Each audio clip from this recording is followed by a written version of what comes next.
Hello there, Chris Paoli with the Paoli Group, and last time we did our video newsletter, it was pretty well received, so we thought we'd do it again. And the topic that we wanted to chat about today is again another one we talk about quite a bit, but in our newsletters we've been focusing on supply and the issues in a very micro market, with a very micro market view, looking at MLS listings and how many are for sale, how many sold last year, and how bad the supply actually is.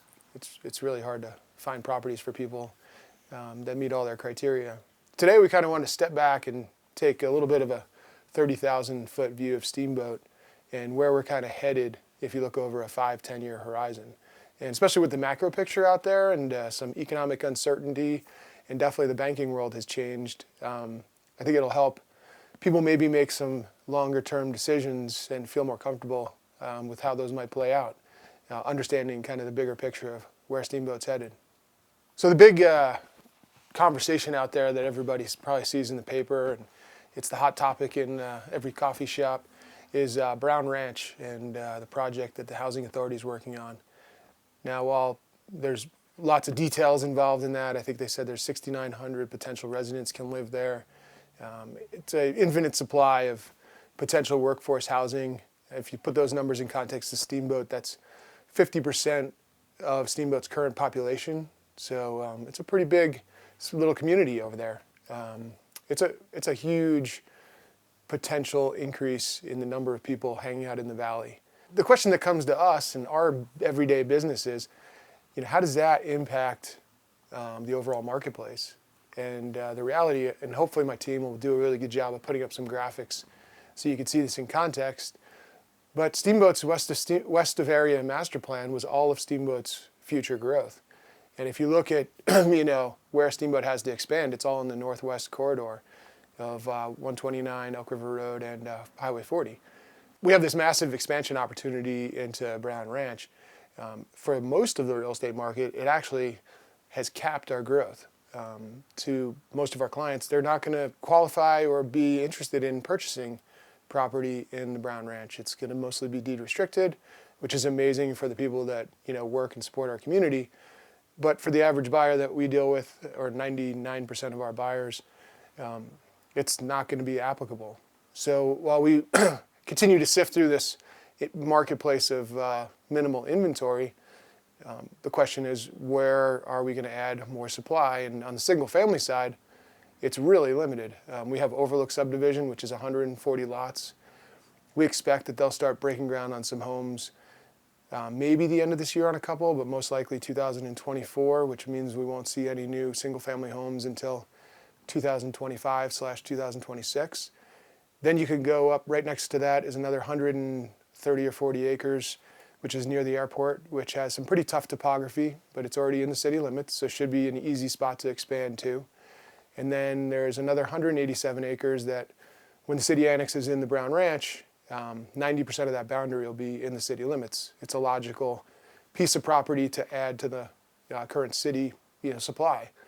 We think adding supply is extremely important for the city, for the long-term health of our overall market. I think everybody saw the benefit of the Sunlight subdivision. We definitely needed the homes. We had a huge supply shortage, and everybody, I think, was surprised by the pretty quick run-up in pricing, showing that we just do need more homes.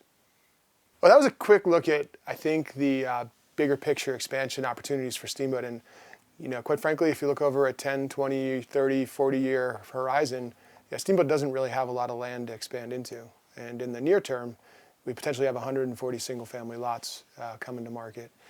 So then the next step is, okay, well, let's look at infill. And currently there are actually a number of projects that have planning approval. We did a little analysis over the last week, and if we're going to actually post a link to a Dropbox folder so people can look at these projects in more detail. But there's about 250 multifamily units that are currently approved by the city or in the approval process. This would be townhomes, row homes, projects like the Base Camp one that we've been marketing. And while that seems like a lot of supply, the reality of that 250 number is currently only 35 of them actually have infrastructure in place and are ready to go vertical. So what does that mean to have your infrastructure and, which when I say infrastructure, I mean, dirt work being moved and financing in place. That means those projects are probably 12 to 18 months away from delivering an actual place you can move into. The rest of the projects have just received planning approval, and in today's world, while I don't want to become an economist, there's no question that banks have tightened up on the willingness to finance speculative development projects. So I would say that anybody who doesn't currently have approvals from a bank or is not got a shovel in the ground, either they're going to have to do it with all cash, or we're probably 12 months away from seeing them even put a shovel in the ground, if not more. So numbers are great, but numbers without context, we don't think mean the same. So we wanted to look at what's our current supply and what has been our average absorption over the last 3 years. So over the last 3 years in both multifamily and single family, we've had plus or minus 150 units close in each category. Currently, we have a supply of about 10 to 12 in each category, multifamily and single family homes. So obviously, we have a huge shortage of properties based on the demand. One of the things that we did notice is that as you went from 2019, 20, 21, and 22 specifically, we saw 22 was a lot lower in transactions, and primarily that was driven by the lack of supply. And we also saw in 21 and 22 a pretty significant move up in pricing. It was almost exponential. Obviously, we've got a pretty big issue with the amount of properties for sale and our demand, even with our potential expansion. I think if you extrapolated this out over 20 years, the problem is actually far worse than it is today. So I do feel like there's some pretty strong prospects for why our pricing is going to be pretty strong for, I think, the lifetime of Steamboat's functional existence. One thing that we have started to talk about with clients is that we think it might be time to start considering building new. We're starting to see, as we've seen prices rise and our shortage of supply, we have not seen the same move up in the cost of land. And everybody talks about how expensive it is to build, and it is hard to get really good numbers. But that being said, we have a couple examples that we thought would be worth looking at, and we do think resale pricing is going to maintain its strength for a long time, if not get higher. The price is probably going to go higher because we can't build anything. But one property that we just saw go under contract and is a good example was 669 Meadowbrook Circle. It's a 3,800 square foot home that was built in 1995, and it does have nice finishes. It's on a unique lot. But if you work backwards on that, I think, I would feel pretty comfortable saying you could build a very nice home for $700 a square foot with the simplicity of the overall structure there, and backing into the price of $4.1 million, which was the asking price. You basically got $1.5 million to spend on your lot to get a brand new home that would be of equal price to a 28-year-old structure.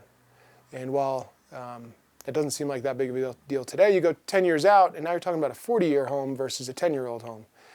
We just think that there's probably a lot of long-term value to someone who wants to be here and own a nice home to build new today.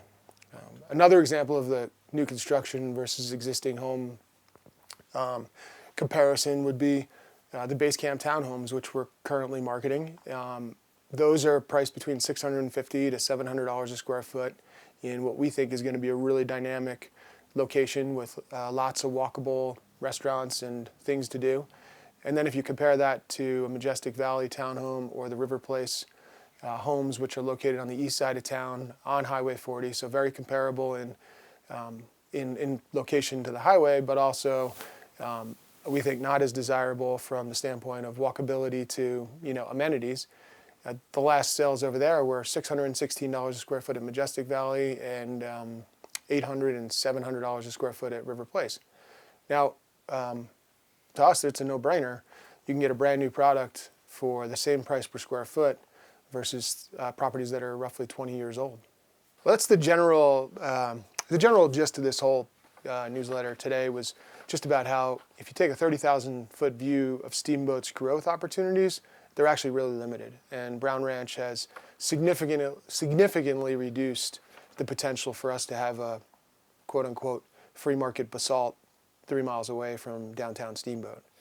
So long term, we think it's a really good opportunity for people that currently own existing homes or for the values of existing properties to continue to be strong. And quite frankly, we think, over 5-10 year time horizons, they're probably going to do very, very well.